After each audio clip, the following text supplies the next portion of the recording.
ईमानदार लकड़हारे को तो आप सब जानते हो। सोने और चांदी की कुल्हाड़ी मिली थी उसको, ये भी आप मानते हो। पर अब उसका परिवार नहीं खुशहाल है। सोना चांदी सब बिक गया, अब वही बुरा हाल है। एक दिन लकड़हारे के वंशज रानू को एक विचार आया।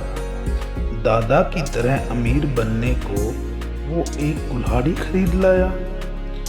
ले कुल्हाड़ी वो चल पड़ा वन में। जल्द से जल्द अमीर बनने का विचार था उसके मन में। पर जंगल का हाल अब बेहाल था। पेड़ कहीं कहीं थे, नदी का भी बुरा हाल था। नदी का जल बिल्कुल काला था, लग ऐसे रहा था जैसे कि वो एक गंदा नाला था।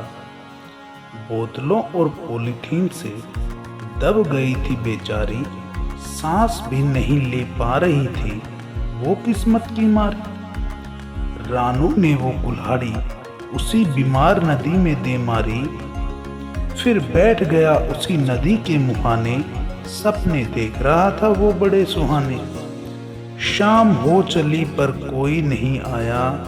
रानू के चेहरे पर फिर निराशा का बादल छाया। देख रात होती वो देव देव चिल्लाया। नदी से तो नहीं फिर आसमान से एक देव आया।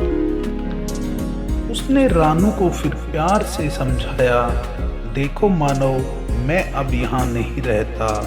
जल अब नदी में रहा नहीं, केमिकल ही है बहता। अगर तुम न सुधरे तो सब नष्ट हो जाएगा।